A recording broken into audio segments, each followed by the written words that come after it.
राजाचं हे दर्शन आपण पाहतो आहोत। लालबागच्या राजाची शान जी आहे ती रात्री सुद्धा तेजोमयरित्या आपल्याला झळकताना पाहायला मिळते। या संपूर्ण परिसरामध्ये भायखळा मधील हा संपूर्ण परिसर आहे, भायखळाच्या अग्निशामक दलाचा हा संपूर्ण परिसर आहे, जिथे आता बाप्पाला काही वेळातच जी आहे ती सलामी जी आहे ती अग्निशामक दलाकडून दिली जाणार आहे। आणि रात्रीच्या वेळी बाप्पाच्या दर्शनासाठी मोठ्या संख्येने या संपूर्ण परिसरामध्ये भाविक जे आहेत ते जमलेले आहेत। दरवर्षी लालबागचा राजा हा संपूर्ण या मार्गावरूनच जात असतो आणि भायखळ्याच्या इथे हिंदुस्तान मस्जिद जी आहे त्या ठिकाणी देखील मुस्लिम बांधवांकडून लालबागच्या राजाला जी आहे ती त्यांची पूजा केली जाते।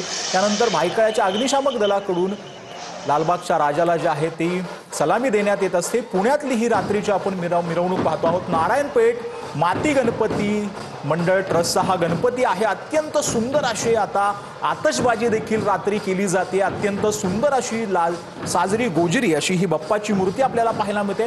पुण्याच्या संपूर्ण मिरवणुका ज्या आहेत त्या सांस्कृतिक पद्धतीने निघत असतात आणि या जवळपास रात्रभर या मिरवणुका सुरू असतात। मानाच्या 5 गणपतीचं विसर्जन जे आहे ते पुण्यामध्ये झालेलं आहे आणि आता शेवटी जे इतर मंडळाचे गणपती असतात पुण्यातील जे सांस्कृतिक पद्धतीने जे आहे ते त्यांचं विसर्जन जे आहे ते दरवर्षी पार पडत असतं। पुण्यातली ही आपण दृश्य पाहतो आहोत।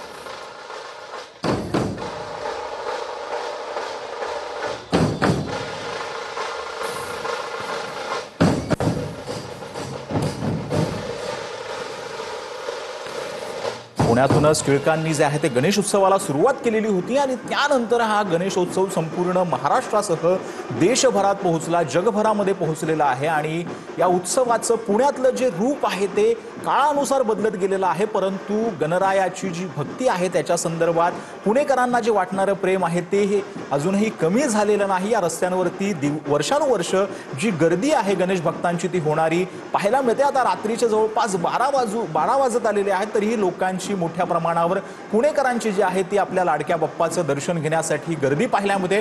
पुणे हे असं शहर आहे जिथं आसपासच्या भागातली जी लोक असतील, पश्चिम महाराष्ट्र असेल, मराठवाडा असेल, त्या भागातनं लोक जे आहेत तिथे कामानिमित्त राहत असतात आणि पुणेकर जे आहेत त्या विविध एक संस्कृती जी आहे ती पुण्याची स्वतः पाहायला मिळते। त्यामुळे अलका टॉकीज चौक असेल, त्यानंतर बैल बाजार चौक असेल, इथं मोठ्या संख्येने ज्या आहेत त्या मिरवणुका ज्या आहेत त्या पार पडत असतात। दरवर्षी रात्री उशिरापर्यंत या मिरवणुका पार पडतात। पोलिसांचा चोख असा बंदोबस्त या संपूर्ण परिसरामध्ये असतो, कारण की पारंपरिक पद्धतीने या संपूर्ण मिरवणुका ज्या आहेत त्या पार पडत असतात। बैठ्या गणरायाच्या मूर्त्या ज्या आहेत त्या पुण्यामध्ये आपल्याला पाहायला मिळतात। जशा मुंबईमध्ये मूर्त्या ज्या आहेत त्या उंच असतात, आत्ताची ही गिरगाव मधली आपण दृश्य पाहतो आहोत। गिरगावच्या परिसरामध्ये संपूर्ण ज्या मंडळाच्या मूर्त्या आहेत विविध भागातल्या मुंबईतल्या त्या सध्या पोहोचताना पाहायला मिळतात। गिरगाव मधली ही दृश्य आहेत।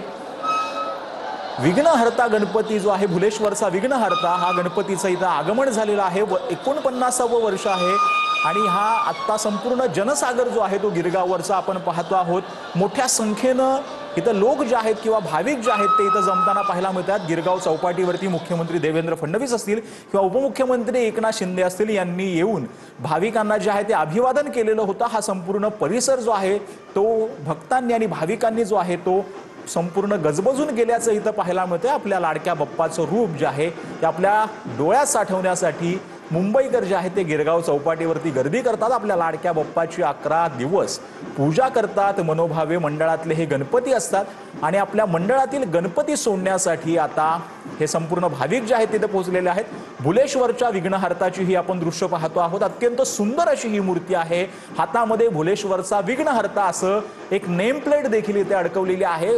विविध मंडळांची जी ही असते, प्रत्येकाचे एक वैशिष्ट्य असतं। विविध देखावे जे आहेत ते मुंबईमध्ये सादर केले जातात, मग ते सामाजिक असतील, सांस्कृतिक असतील। भुलेश्वरचा विघ्नहर्ता भगतवाडी बालमित्र मंडळाचा हा गणपती आहे। अत्यंत सुंदर अशी ही मूर्ती आपण पाहतो आहोत। पाऊस पडतोय मुंबईमध्ये तरी देखील बाप्पाच्या दर्शनासाठी मुंबईकर मात्र बाहेर पडत आहेत।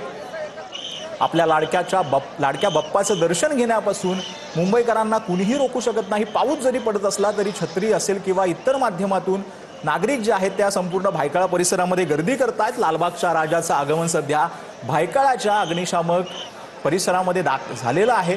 थोड्याच वेळात लालबागच्या राजाला अग्निशामक दलाकडून सलामी दिली जाईल। दरवर्षीची ही परंपरा आहे। जवळपास लालबागच्या राजाचं हे 92वं वर्ष आहे। लालबागच्या राजाचं स्थापना जी आहे ते 1934 मध्ये झालेली होती। 92 वर्ष या मंडळाला आता होणार आहेत।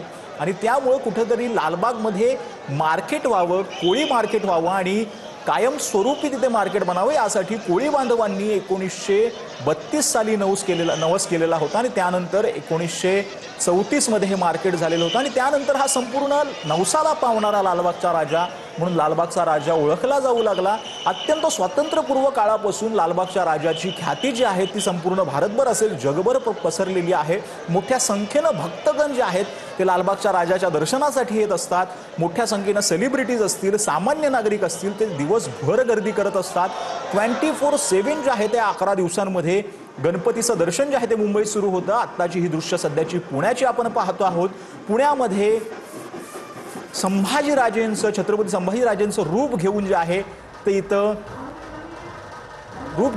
एक व्यक्ती आपल्याला इथं पाहायला मिळतो। या संपूर्ण मिरवणुकांमध्ये ऐतिहासिक देखावे जे आहेत ते सादर केले जातात। ऐतिहासिक सगळा संपूर्ण माहोल जो आहे पुण्यातला तो वेगळा आहे, कारण की प्रत्येक ठिकाणची जी वैशिष्ट्ये आहेत ती वेगवेगळी आहेत। मुंबईमध्ये जशा गुलाल उधळून वगैरे मिरवणुका काढल्या जातात तसंच पुण्यामध्ये सांस्कृतिक पद्धतीनं ढोल ताशांच्या गजरामध्ये या मिरवणुका काढल्या जात असतात आणि सांस्कृतिक असे देखावे जे आहेत ते आपल्याला पाहायला मिळतात। आता सध्या आपण छत्रपती संभाजी महाराजांचं रूप जे आहे ते घेतलेलं इथं एक व्यक्ती आपण पाहतो आहोत। देखावा जो आहे तो इथं पाहायला मिळतो।